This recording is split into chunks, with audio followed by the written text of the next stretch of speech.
Saudara, terima kasih Anda masih bersama kami dalam Berita Banten. Bagi Anda yang baru saja bergabung, kami hadirkan kembali 3 berita utama hari ini. Keberangkatan jemaah haji diiringi isak tangis keluarga.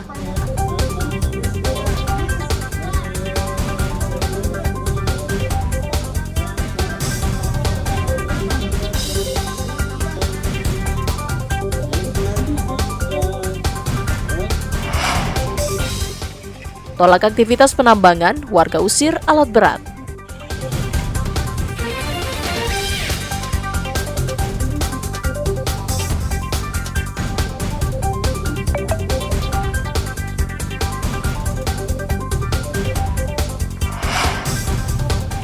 Wisatawan mengeluh akses jalan ke wisata pantai di Lebak buruk.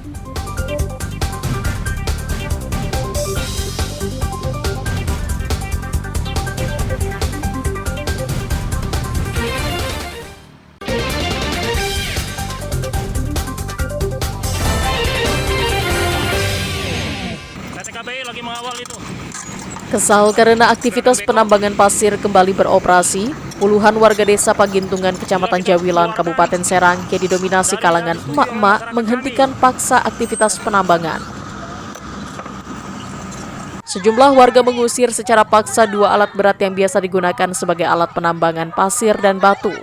Sebelumnya, lokasi penambangan yang berada di wilayah perbatasan Kabupaten Serang dan Lebak ini sudah berhenti beroperasi. Namun dalam beberapa hari terakhir, kegiatan penambangan kembali dilakukan.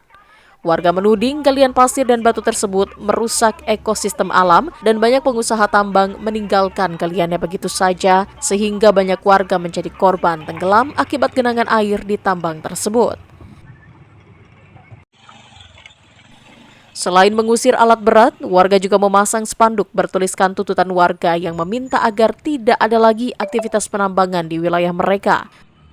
Masa meminta agar aktivitas galian dihentikan selamanya karena menurut warga, lokasi pertambangan merupakan zona hijau. Untuk warga kami, Kampung Cikesantren, Desa Pagintungan, untuk galian, kami mah dari warga harga mati untuk galian harap segera ditutup. Intinya tidak ada galian, mau galian tanah maupun galian pasir. Sedangkan menurut data dari ini tuh terletaknya zona hijau, bukan zona galian. Zona hijau. Kalau zona hijau kan istilahnya kan bukan untuk galian gitu. Jadi untuk istilahnya perumahan-perumahan tertata dengan rapi. Jangan seperti inilah. Masyarakat tuh sudah geram dengan adanya galian dari tahun ke tahun. Bahkan banyak contoh-contoh yang sudah terlampau gitu ya. Masalah galian. Untuk dampak dari galian tersebut sangat terasa sendiri ya? Dampak masyarakat dari galian banyak, Pak. Banyak yang sudah banyak kerugian dari pihak masyarakat. Intinya masyarakat setempat lah. Dari sawah, ladang, jalan, kolam gitu. Airnya tuh bukan bersih lagi. Juloknya jadi masyarakat ini awalnya ini masalah jalan dipakai untuk aktivitas galian. Aktivitas galian yang sehari-hari ini, apalagi kalau hujan sangat luar biasa, apalagi di tikungan sebelah sana pas turunan itu gitu. Kami bisa bayangkan bahwa di sini juga aktivitas pendidikan pesantren gitu ya. Kami memohon ke pihak pejabat terkait, mohon kami dari pihak masyarakat memohon dan meminta perhatiannya untuk segera meninjau. Warga juga berencana menjaga lokasi pertambangan pasir tersebut agar aktivitas galian dipastikan tidak kembali beroperasi. Selain itu, warga juga mempertanyakan ke pemerintah daerah soal izin tambang pasir. Warga tidak pernah diajak dialog soal izin pertambangan tersebut. Ariel Maranus dan Ahmad Sayuti melaporkan dari Kabupaten Serang. Pemerintah Kota Cilegon harus rela kehilangan pemasukan hingga miliaran rupiah dari retribusi pengelolaan sampah yang sebelumnya berasal dari wilayah Kabupaten Serang. Pada tahun 2003 lalu, Kota Cilegon telah mendapatkan pemasukan hingga 7 miliar rupiah dari retribusi sampah yang berasal dari Kabupaten Serang. Namun sejak pertengahan Januari 2024 lalu, Dinas Lingkungan Hidup Kota Cilegon telah memberhentikan kerjasama terkait pengelolaan sampah dari Kabupaten Serang.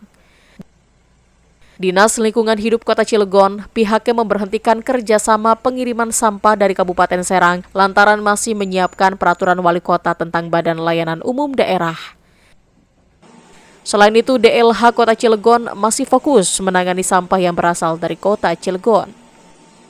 Sementara itu, sebelum menjalin kerjasama kembali dengan wilayah lain, terkait pengelolaan sampah, DLH Kota Cilegon harus merelakan untuk tidak mendapatkan retribusi pengelolaan sampah dari luar kota. Kami berpikir intinya bahwa kami masih mementingkan masyarakat yang ada di Kota Cilegon. Karena lahan yang kita punyai terbatas. Jadi kami lebih fokus juga menangani sampah-sampah yang ada dari Kota Cilegon. Kalau kita lihat belajar dari pengalaman kota-kota lain, ya kita berharap ini tidak menjadi masalah. Dengan retribusi yang kita terima dibandingkan dengan masalah yang akan timbul, itu akan lebih besar. Setelah penghentian kerjasama, saat ini sampah dari Kabupaten Serang kembali dibuang ke TPA Cilowong yang berada di Kota Serang. Ariel Maranus dari Kolfredo melaporkan dari Kota Cilegon. Beginilah suasana saat puluhan mahasiswa yang ada di Provinsi Banten mengikuti pendidikan menulis dan pelatihan jurnalistik yang digelar Media Nusa News bekerjasama dengan Pokja Wartawan Pandeglang yang berlangsung di Gedung Kepemudaan Kabupaten Pandeglang, Banten.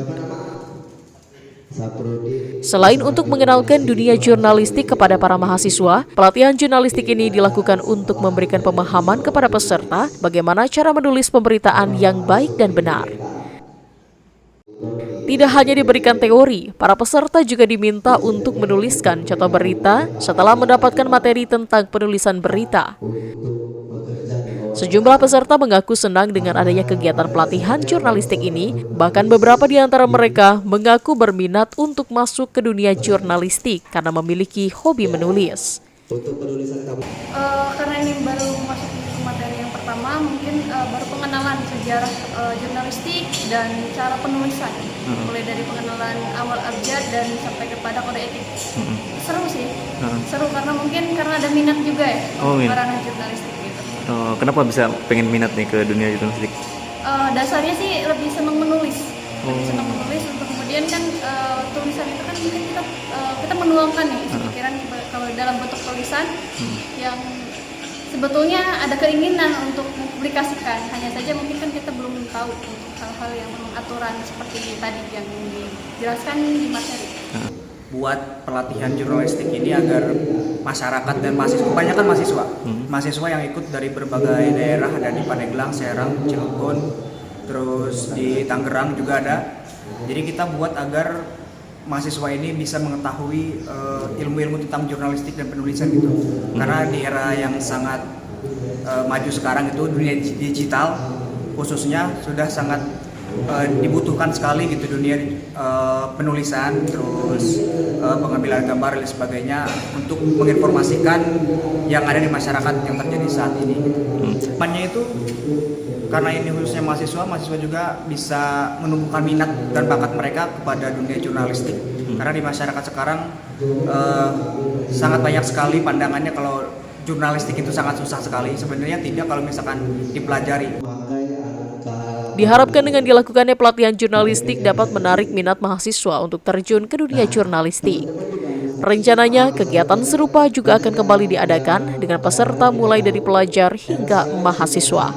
Ariel Maranus dan Andre Sopian melaporkan dari Kabupaten Pandeglang.